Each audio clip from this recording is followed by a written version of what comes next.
Welcome back to my channel, LR Retro. Today, we will review the next chapter of Grappler Baki, the prehistoric pickle arc. It's the chapter where the strongest being Hanma Yujiro confronts the Unchained Biscuit Oliva in prison. Do you think the Unchained can overpower the strongest man alive? Let's find out.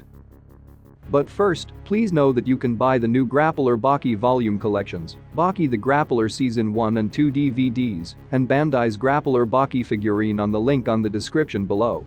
By buying, you can help the channel grow and release more Baki videos. Please subscribe and let's begin. The chapter starts inside the Karakuan underground arena. Hanma Baki is currently knocked out. But Pickle doesn't seem to be happy about his victory. Takugawa then said. Both of them. Pickle isn't moving. And Baki can't seem to move. This situation. What do you think about it? Retsu replied. That is a foolish question. To Pickle, the reason why he was being attacked didn't matter. Because all that matters in a fight of life and death is that he is the victor. I see. I get it. Do you agree with that, Hanayama? In my opinion, I have to disagree a little. Oh. When you become a fighter, you learn a technique and you practice it. You mold it. You sculpt it until it resembles what you want it to. Until it reaches the point which you desire. In other words, until it becomes a weapon. But then, you have Pickle's body. And it has more power than anybody you may find.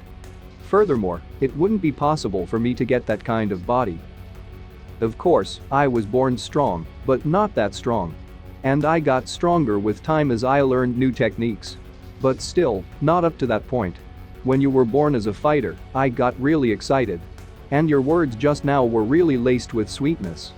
But if you change the point of view, Baki was able to corner Pickle in this fight here, and he wasn't born as strong.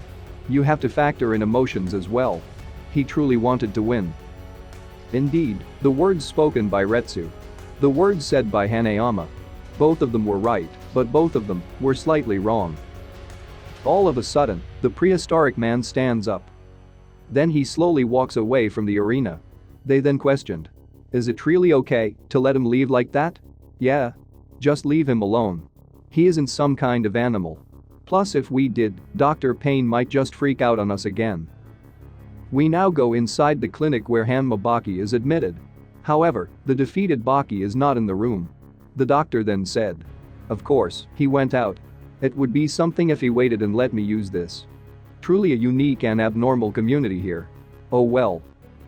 Then we see the son of Ogre in the rooftop of the arena. He is thinking. It really hurt. When I was beaten and fell. I want to see his view. The top of this building truly has the best view. There is nothing to block the view. If you look from up here and you use your eyes and some imagination, it should be pretty easy to imagine the time when the ground wasn't as processed.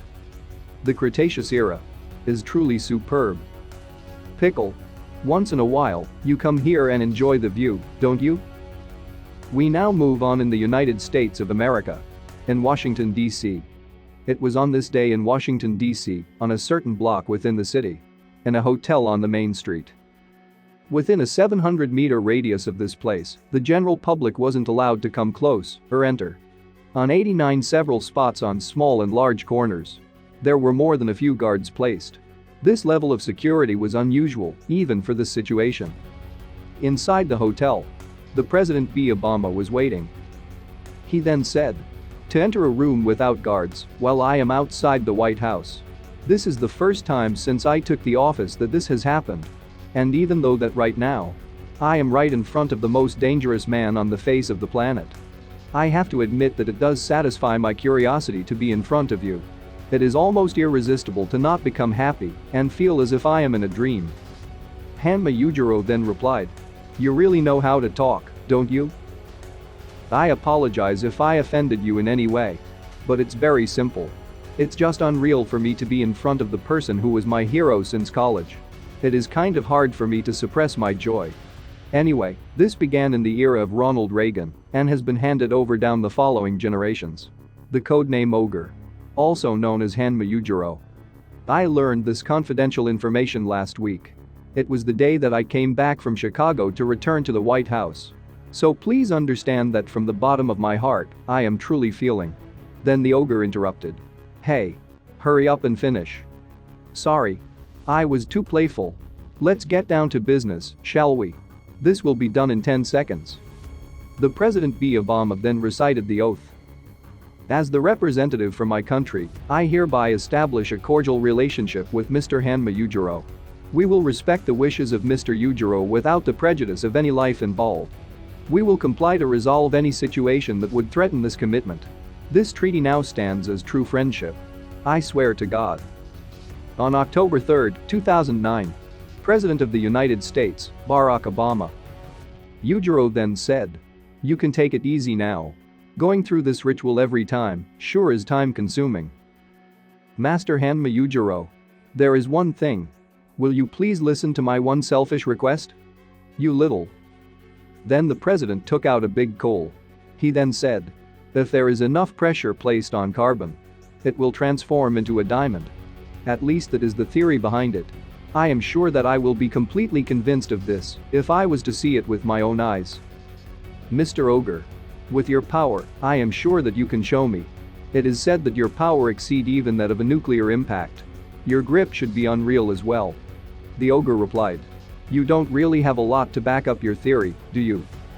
With just this, it's highly unlikely that anything will happen." Then Hanma Yujiro crushed the coal with his immense amount of strength, then cutting the table with his fist. The president then thinks, the glass table. He is cutting it with his finger as if it was a diamond, completely breaking it in half. The ogre then said, "Unfortunately, there are no such thing as man-made diamonds." We now move on to the United States of America, in the state of Arizona. In the Arizona State Prison, also known as the Black Pentagon. But why is it called the Black Pentagon? Is it because the shape of the building resembles that of a pentagon? No. That is not it. Right here. It's because of this. Inside this building, from wall to wall, are the elite of all the criminals in the USA. Then we see Hanma Yujiro confronting the Unchained. He is saying, "I never really understood why the strongest of this nation was a convicted felon who lived inside a prison. But it seems that this place has a lot of entertainment for you to enjoy. Don't you want to know what got me in here?" Questioned by the Unchained. "I am not going to ask something like that. But those excessive muscles you have built here, and a book collection that is similar in its excess. You must be somewhat proud of being the other of those two. But now, let's see how you react to standing on the other side of anxiety. Baki is your son. And that is why, because of our fight way back then. And the result of that fight. You seem to think that this is going to be a sure win. Don't you? It must be rare for you to take the position of the underdog. To be the one who is hunted, while you bear the name of the strongest. Yet now, it's time to use martial arts against your created weapon.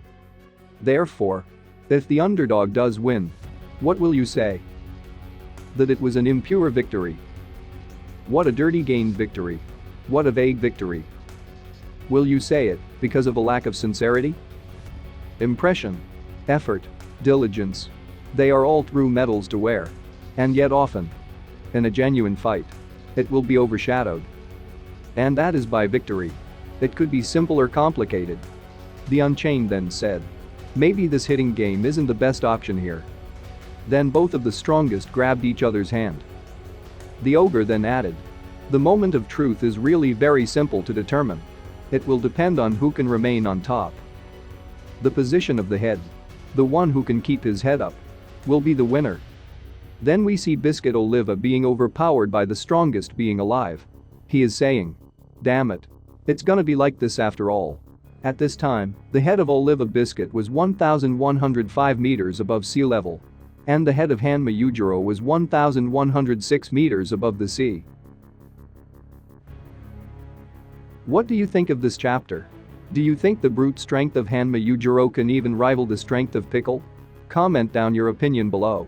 Special thanks to Stranger Dragons Prevail, Francois, The Real Zurvan, A Patreon of the Uts, Jacket, Johnny Might, JJF, OK, Vega Punk, Isam Harris, Awesome Swayable, Trond Becker, Will, Thomas West, Casey, Dead Fox 0606, John Vinovich, Ahmed Zoyer, Joshua Ash, Aiden, Mars Kane, Claudio Aguilera, Francisco Carrillo, Jaden Robinson, Carlos Rios, Reiner Braun, Tarek Abujaber, and Brennan. We really appreciate your help. If you want to support my channel, please subscribe to my Patreon, LR Sean. I will put a link in the description below. Our next video will be about the return of Baki's girlfriend. Stay tuned.